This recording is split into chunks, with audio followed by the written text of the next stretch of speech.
하나님의 언약은 반드시 성취됩니다.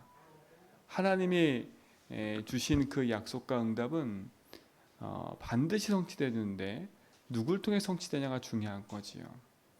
그것이 언약 안에 있음을 아는 사람을 통해서 하나님은 그 일을 하시지요. 성경의 인물들을 보면 그들은 하나같이 그 시대 현장에서 극소수였어요. 다수가 아니라 소수였다니까요. 그 소수들이 하나님 언약 붙잡고 남은 자의 길을 간 겁니다. 그들이 그 언약 붙잡고 결국은 순례자의 길을 간 거지요. 그리고 정복자의 길을 간 겁니다. 그들이 가는 길 속에 하나님은 하늘 보좌의 축복으로 함께 하시고 역사하셨지요. 그러니까 그들이 가는 걸음 속에 문제가 생기고 어려움이 생기고 갈등이 생겼다. 그게 그리 그들 앞에 걸림돌이 되지 않았습니다. 그러나 여러분 복음을 놓치면요, 여러분 인생은 어느 순간에 내 수준, 내 생각, 내 입장으로 살 수밖에 없기 때문에 한계가 올 수밖에 없어요. 혹시 우리 성도 중에 한계 만난 분 계십니까? 너무 힘들다. 나 왜 이것밖에 안 될까? 한계 만난 분 계십니까? 오늘 그 한계를 넘는 복음으로 내 인생을 갱신하는 축복을 누리시기 바랍니다. 어떻게 보면 바울의 인생이요, 예수 만나기 전에, 예수님을 다메섹에 만나기 전에 그 인생을 보면요, 하나님을 잘 믿는다고 스스로 생각한 게 뭐냐? 내가 예수님 사람 핍박하고 그 다음에 예수님을 조롱하고 많은 사람을 잡아다가 옥에 가두고, 이게 자기 생각에는 하나님을 잘 믿는다 생각한 겁니다. 어떻게 보면 바울 인생에 제일 갈급한 거지요. 나는 하나님 잘 믿고 싶어. 난 하나님 앞에 영광 돌리고 싶은데, 자기 생각에 하나님 앞에 잘 믿는다는 것은 자기 여태까지 복음 아닌 자기가 바리새인 안에서 배웠던 것이 그런 것들이니까요. 근데 그 인생이 다메섹에서 부활하신 그리스도를 만남으로 그 인생이 뒤집어진 겁니다. 저는 우리 성도들이요, 여러분 인생의 복음 안에서 재해석되는 바울과 같은 다메섹의 날이 와야 됩니다. 반드시 와야 돼요. 안 되는 나를 붙잡지 말라니까요. 한계에 있는 나를 붙잡지 말라니까요. 그렇죠? 한계에 있는 내 생각, 내 고집, 내 거 붙잡을 이유가 없어요. 우리는 빨리 그걸 넘어서 버려야 돼. 왜? 내 생각, 내 고집, 나는 사단이 역사하는 통로이기 때문에 그래요. 어느 순간인가 모르게 사단이 만든 함정과 올무 틀에 빠져가지고 구원받아 놓고도 불신자와 똑같은 삶으로 살아갈 수밖에 없다니까요. 예배도 하고 기도도 하고 다 하는데 이상하게 한계가 있어요. 기도도 하는데 이상하게 한계가 있다니까요. 여러분이 기도하는 행위가 잘못된 게 아니라 뭐가 잘못된 겁니까? 여러분 인생 속에 복음 안에 있는 모든 축복이 여러분 속에 있음을 알아야 되는데, 그렇죠? 그 사실이 내게 오직의 답이 안 되니까 결국은 내 생각, 내 경험, 내 거로 할 수밖에 없는 거예요. 오늘 바울의 인생이 다메섹에서 아주 중요한 축복들로 자기 인생이 재해석되어지고, 자기가 그렇게 핍박하러 다녔던 그 예수가 진짜 부활하셔서 지금 살아계시는구나 라는 걸 체험한 겁니다. 그래서 뭡니까? 바울이 아그리파 왕 앞에서 한 말이, 하늘에서 내게 보이신 것, 그렇죠? 그거 가지고 자기 인생에 산다 그랬어요. 하늘에서 자기가 보이신 게 뭡니까? 그 첫 번째가 뭐라 했어요? 하나님 절대주권이에요. 부활하신 그리스도를 만났습니다. 부활하신 그리스도가 자기 인생을, 부르심을 알았던 겁니다. 내 인생의 현주소가 저 창세기 3장에 흑암 아래 있었는데 그리스도 예수를 말미암아 내 인생이 구원받아 영원한 하늘 보좌의 배경으로 사는 인생으로 뒤바뀌었음을, 그 뒤바뀌는 과정에 누가 개입하셨어요? 하나님이 개입하신 거 아닙니까? 나 죄수 같은 내 인생, 죄수 중에 죄수요, 그렇죠? 괴수 중에 괴수인 내 인생을 하나님이 부르셨음. 그렇죠? 하나님 은혜 안에 부르셨음을. 그게 한 절대 주권임을 바울은 알았던 겁니다. 그러니까 여러분, 빨리 여러분 인생 속에 하나님 절대 주권을 인정하고 그 절대 주권 속에서 하나님 내 인생을 구원하시고 인도하시는 그 축복 속에 여러분이 서시기 바랍니다. 이 축복 누리지 못하는 걸림돌도 빨리 제거하셔야 돼요. 그 걸림돌이 뭐예요? 내 생각, 내 입장, 내 주장 이런 것들이에요. 그렇죠? 그 예수님 뭐라 했습니까? 부활하신 주님이 나타나가지고 한 말이 이거라니까요.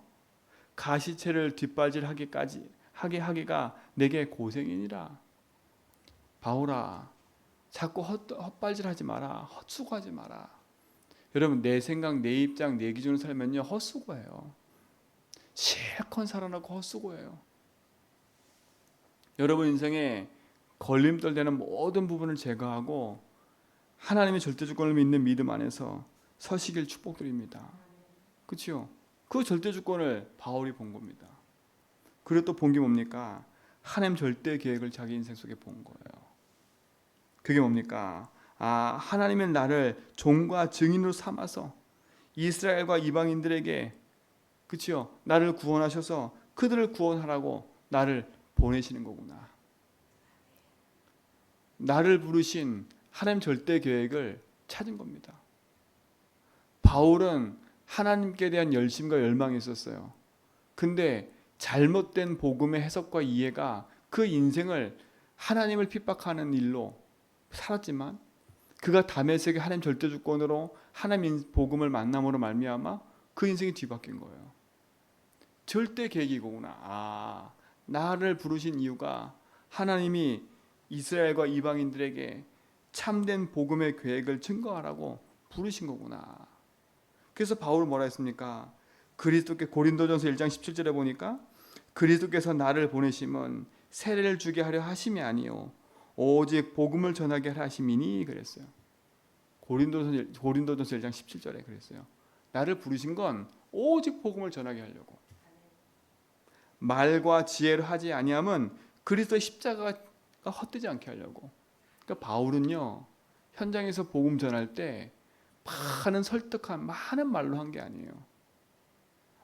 참 저 사람 말 잘한다. 그러니까 여러분 그러니까 현장 가가지고 막 좋은 말로 사람 설득하려고 하지 말고요. 예수는 그리스도. 그렇죠? 나는 현장에서 아무 말도 안 했는데 이 사람이 영접을 하고요. 나는 아무 말도 안 했는데 이 사람의 복음을 듣고요. 그래야 당연한 거예요. 근데 내가 막 언변이 좋아가지고 막 이 말 저 말 해가지고 사람을 설득했어. 그건 내가 설득한 거지요. 그렇죠? 그러니까 여러분 자꾸 설득하려 하지 말고요. 여러분이 믿는 예수 그리스도 그냥 말하라니까요. 바울은 그랬어요. 나를 보내심은 오직 복음을 전하게 하려고. 내 말과 지혜가 아니라 하나님 십자가 헛되지 않도록 복음을 말하는 증인으로. 여러분에게는 하나님이 여러분만에게 주신 하나님 절대 계획이 있음을 아시기 바랍니다. 그 절대 계획이 뭡니까? 여러분이 제주 현장에 사는 이유. 그렇죠? 제주를 떠나지 않는 이상 하나님 이곳에 사는 이유가 있다는 거예요. 그렇죠? 그러면 이곳에 내가 또 내 직장을 가는 이유가 있다는 거예요. 그렇잖아요. 여러분 돈 벌러 가는 게 아니라고. 이유를 찾아야 됩니다. 여러분 그냥 사업하지 말고요. 그 속에 하나님 계획이 있음을 알고요. 그걸 가지고 기도하면서 인도받으라니까. 결국 하늘 보좌와 맞아야 되고 237과 맞아야 되고 하나님 언약과 맞아야 돼요. 그러니까 보세요. 하나님의 절대 언약이 보여지기 시작한 겁니다. 그 절대 언약이 뭡니까? 바울이 얘기하잖아요. 18절에 그들에게 보내신 것은 그들의 그 눈을 뜨게 하사 그들의 눈을 뜨게 하려고요. 그래서 뭐 하려고요? 어둠에서 빛으로 사탄의 권세에서 하나님께로 죄 사함과 그랬어요. 이게 뭡니까? 왕, 선지자, 제사장, 왕을 가리키는 거 아닙니까? 하나님 절대 언약을요. 그래서 그 절대 언약을 통해서 그들이 하나님을 믿어서 하나님의 기업을 가지고 살도록. 그렇죠? 여러분 언약은 절대 취소되지 않아요. 정확한 언약을 붙잡고 있으면 하나님 반드시 그 약속들을 이루어 가십니다. 하나님 절대 주권이 보였지요. 내를 부르신 절대 계획이 보였지요. 절대 언약인 그리스도, 그걸 붙잡고 그들의 눈을 뜨게 하는 것이 이에게 중요한 하나님신 복음의 사명임을 바울은 알았습니다. 그러니까 보세요. 절대 주권과 절대 계획과 절대 언약이 보여지니까 바울의 여정은 절대 여정이 되는 겁니다. 그렇죠?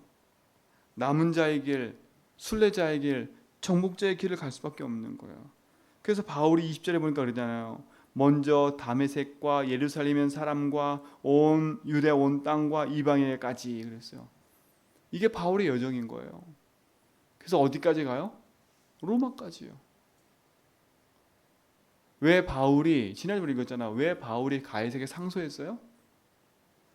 본인 인생의 절대 여정은 로마까지예요. 이 땅에 보내셔서 주님 부르실 그날까지 내가 이 땅에 사는 동안에 절대 여정은 어디까지라고요?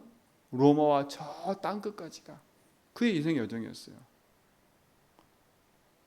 그러니까 순례자의 길을 정복자의 길 갈 때 많은 어려움이 있었지만 그게 그에게 그렇게 문제가 되는 게 아닙니다. 오늘도 아그리바와 베스도가 뭐라 그래요? 쟤는 죄가 절대 없어. 쟤를 구속할 일도 없고 결박할 일도 없어. 근데 바울은 고집 부렸잖아요. 나는 가이사랴에 간다.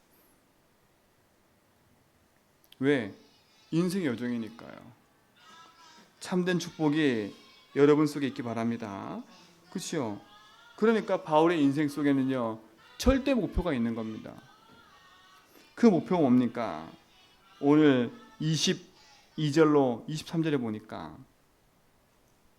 하나님의 도우심을 받아 그랬어요. 바울의 인생은 하나님의 도우심을 받는 인생이에요. 하나님의 도우심을 받아 내가 오늘까지 서서 그랬어요. 높고 낮은 사람에게 복음을 전했어요. 바울은 높은 사람에게만 가서 복음 전한 게 아니라 저 낮은 사람에게까지 복음 전했어요. 모든 사람이 복음 듣게 하기로. 이게 절대 목표인 거예요. 절대 목표는 뭐라고요? 모든 사람이 구원 얻는 거예요.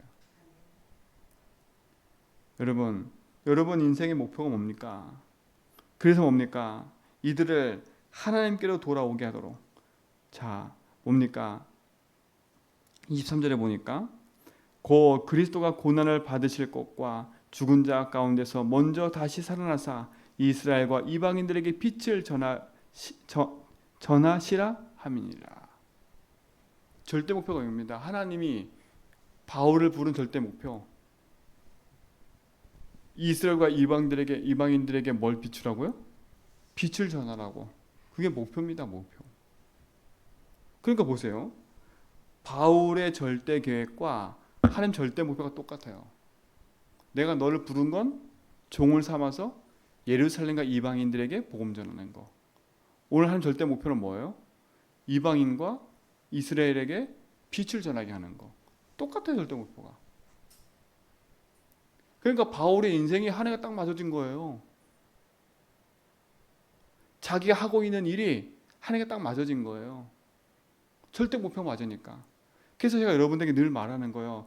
내가 하고 있는 일과 업이 하나님 목표가 맞아진다고. 내게 보이신 하나님 절대 계획과 절대 목표가 맞아져야 돼요.